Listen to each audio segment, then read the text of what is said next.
पैसे पेड़ पे लगे होते हैं क्या? आप खुद जानती है कि आपका बेटा कितनी मेहनत करके पैसे कमाता है और मैं इतनी मुश्किल।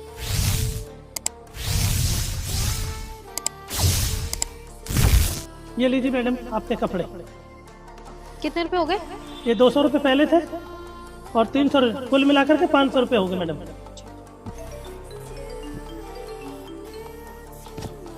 एक मिनट मैडम। हेलो, हाँ चिंटू मम्मी, हाँ मैं यहीं आया था। हाँ हाँ 500 तो कोठी पर कपड़े देने के लिए आए थे। ठीक, अच्छा तू वहाँ पहुँच गई तो पिछले पैसे भी लेता आना। हाँ भूल मत जाना।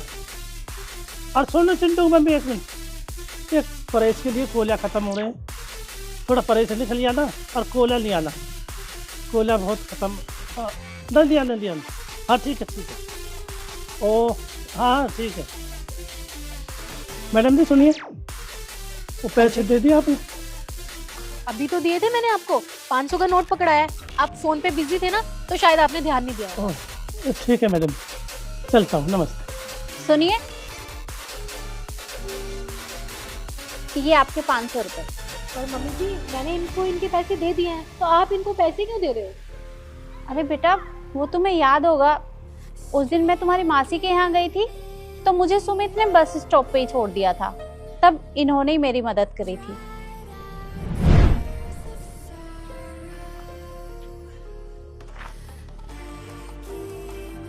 अरे बहन जी आप यहाँ कैसे? अरे कुछ नहीं भैया, वो बस अपनी बहन के घर जा रही थी। अब सुमित को अचानक से कोई काम आ गया तो वो मुझे यहाँ छोड़कर चला गया। अब इतनी देर से बस का वेट कर रही हूँ पर अभी तक कोई बस आई नहीं है। अरे बहन जी आप भी ना, आज बस नहीं आएगी। पर क्यों? आज बसों की हड़ताल है। पर भैया मुझे तो किसी ने इस बारे में नहीं बताया कि आज बस नहीं आएंगी। अब मैं जाऊंगी कैसे? मेरे पास तो पैसे भी नहीं है क्योंकि जल्दी जल्दी मैं सुमित से पैसे लेना ही भूल गई। कोई बात नहीं बहन साहब, आप घबराइए मत। आप एक काम कर, ये मेरे पास कुछ पैसे, ये कुछ पैसे इन्हें रख। पर भैया मैं आपको वापस कैसे करूंगी, क्योंकि मुझे तो आने में कई दिन लग जाएंगे। अरे बहन जी मैं जाता तो हूँ आपकी कोठी पर, 502 नंबर कोठी है ना आपकी, तो कपड़े के लिए परेश के लिए कपड़े लाता हूँ मैं आपकी कोठी से, वहीं दे देना पैसे, रख लो। और हाँ बस नहीं आएगी, बस बहन जी आप ऑटो पकड़ो, जहाँ जाना है वहाँ जाओ बस। अच्छा राम राम। राम राम। बस नहीं आएंगी बहन जी आज, बस नहीं।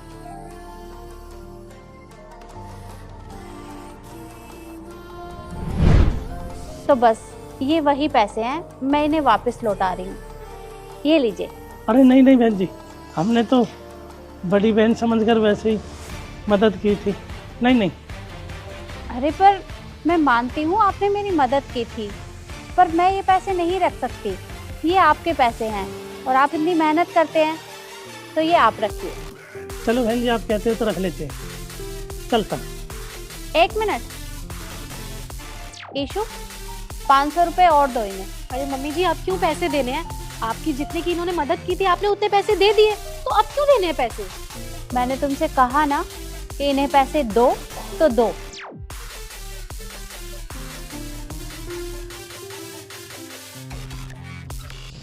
ये लीजिए। अरे बहन जी ये दे तो दिए पैसे आपने, अब ये पैसे किस लिए? ये पैसे इसलिए हैं ताकि आप कभी भी किसी की भी मदद करो तो आपको ज़्यादा सोचना ना पड़े। देखो आपको तो यही लगेगा ना कि आपने मेरी मदद की और मैंने पैसे भी नहीं लौटाए, तो बस अगर मैं ये पैसे लौटाऊंगी तो आपको दोबारा किसी की मदद करने के लिए सोचना नहीं पड़ेगा, आप झट से उसकी मदद कर दोगे। तो ये आप रखिए। अब समझ गए बहन जी हम, अब समझ गए हम। मैडम जी अब की बार हमें कपड़े ज़्यादा देना। ठीक है, चलते हैं, नमस्ते। नमस्ते। मम्मी जी आप मुझे एक बात बताइए, जितने की उसने आपको मदद की थी आपने वो पैसे उसे लौटा दिए थे, तो क्या जरूरत थी पैसे देने की? अरे पैसे पेड़ पे लगे होते हैं क्या?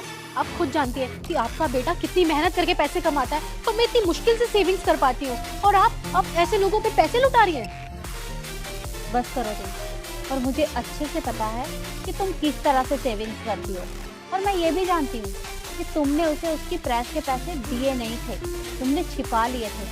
अरे तुम्हें शर्म आनी चाहिए। किस चीज़ की कमी है तुम्हारे पास जो तुम इस तरह का व्यवहार करती हो? अरे वो कितनी मेहनत करते हैं और उसके बाद भी तुमने उसके हक के पैसे मार लिए। क्या तुम्हारे घर वालों ने तुम्हें यही सब सिखाया है? अरे किस चीज़ की कमी है तुम्हारे पास? और तुमने ये सोचा अगर वो उस दिन मेरी मदद नहीं करते तो मेरा क्या होता? मैं वहीं बस स्टॉप पे ही खड़ी रहती। ये नहीं सोचा तुमने? मम्मी जी प्लीज आप मुझे माफ कर दीजिए। मुझे रियलाइज हो गया कि मैंने कितनी छोटी हरकत की है, और ऐसी हरकत करके मैंने अपने मम्मी पापा के संस्कारों पे भी पानी फेर दिया है। पर मैं आगे से ऐसा नहीं करूंगी। आगे से मैं इन लोगों की मदद करा करूंगी और किसी के भी हक के पैसे नहीं मारूंगी। प्लीज आप मुझे माफ कर दीजिए। कोई बात नहीं, बस मैं तुम्हें यही समझाना चाहती थी कि अगर कोई ईमानदार है तो उसके साथ इस तरह का व्यवहार नहीं करना चाहिए। इसलिए आगे से किसी के साथ भी ऐसा मत करना। जी मम्मी जी, मैं कभी नहीं करूंगी। ठीक है, अब चलो। आप चलिए, मैं आती हूँ।